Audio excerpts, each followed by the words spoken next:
And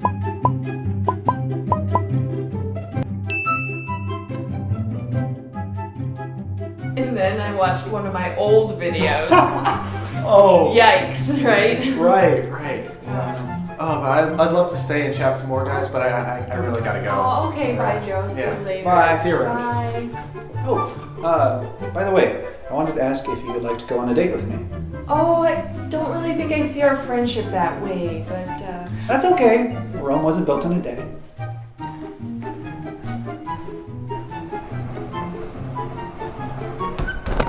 Hey, wanna go out? no.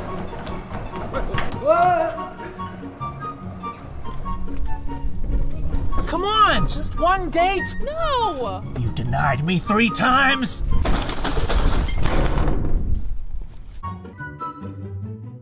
Good evening, Rowan. It's the 16th of January, 2016, and it's about 3:30. And obviously we're well into the Madrigada. We're going more through the Madrigada as the days go on. And I thought, even though it's quite late really, I ought to make you this video to reassure you that I won't be seducing any priests over the weekend.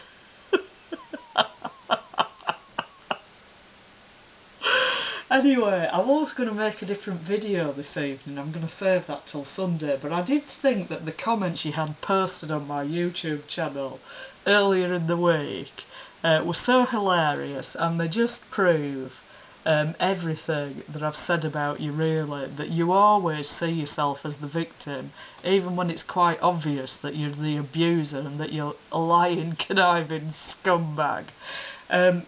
But I did notice that you had the person who was writing them say that they were from the Diocese of Monmouth, which obviously isn't true.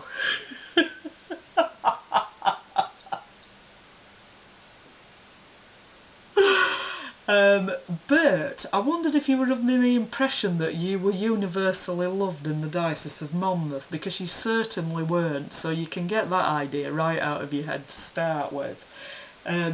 I mean, I was only in Wales until 1994, and you didn't leave until 2002, the end of 2002. So you were there for quite a long time after I left. But you only arrived in 1992, really, didn't you? So I met you in 1992, and then I left at the end of 1994. But I did know quite a lot of clergy in the church in Wales, around that area anyway, and also I did work in a Christian bookshop in the centre of Cardiff that quite a lot of clergy came into and chatted with each other, and we could overhear what they were saying, and also they chatted to us as well. And then there was more than one Christian bookshop in the centre of Cardiff. There was the Catholic bookshop as well. So we did find it quite amusing on the Cardiff Christian bookshop scene that you used to phone up the Catholic bookshop and announce yourself with, "It's Monmouth here." We did really have a good laugh over that. Anyway, but the point is, you see, there were people in the bookshop saying that you lied all the time. There was a member of clergy in your diocese who said that you were very rude and that you never spoke to him unless you wanted a lift somewhere, because you don't drive, do you? So you had to get lifts everywhere, and you just used to kind of appoint people to give you lifts all over the place without even bothering to engage them in any other conversation, because you've got no social skills. I suppose we're meant to think you're intense and spiritual, but actually you're just rude and inadequate. So, yes, but I did remember one occasion when somebody came in and he wasn't actually criticising you, he was talking about you, and he said he thought Rowan was quite an unusual name, and he thought it was a girl's name, and I said, oh well, there's Rowan Atkinson, who's a male British comedian, And then at this point a voice came from behind the bookshelves which said, "And he's not a very good bishop either."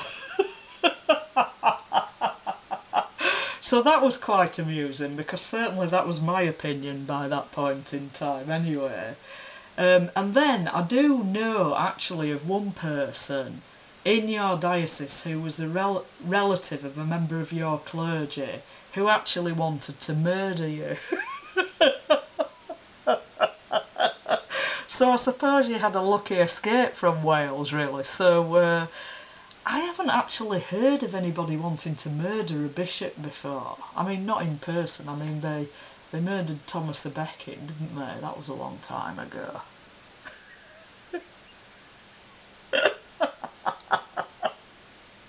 But you'd think you were a martyr, wouldn't you? You think you're a martyr because you're giving these lectures at Cambridge University in the Faculty of Divinity. I did listen to the MP3 of the lecture that you gave on Tuesday. I'm sorry I didn't turn up to arrest you, but you will be there in the same place at the same time on Tuesday of this coming week. So there's always going to be an opportunity, isn't there? So it might be this week, you never know.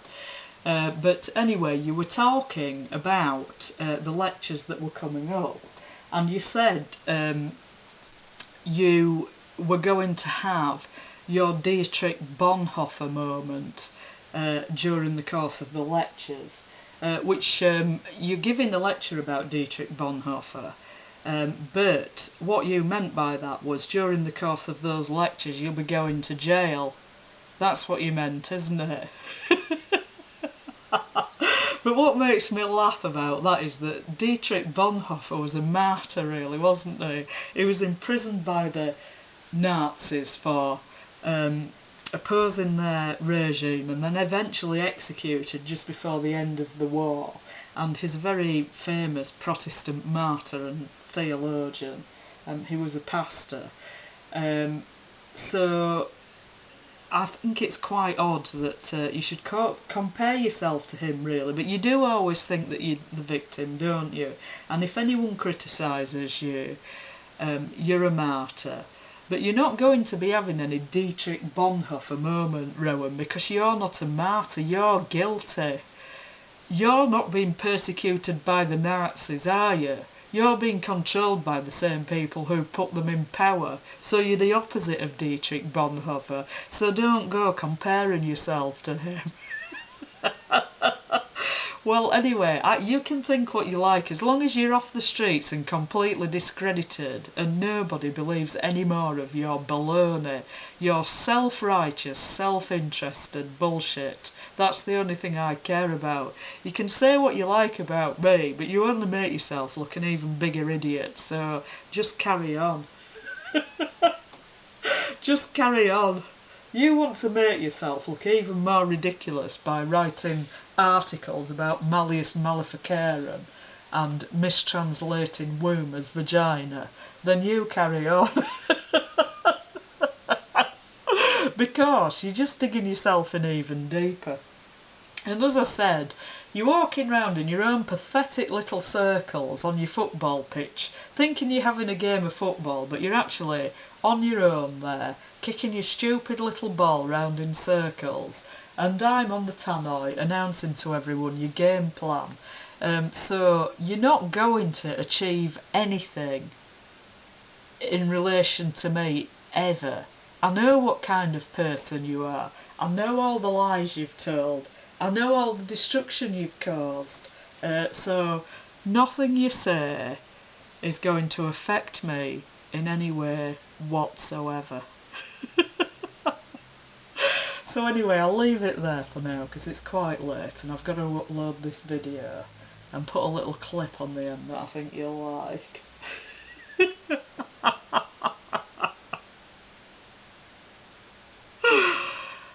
But you go on deceiving yourself, thinking that you were greatly loved in Wales, but you weren't.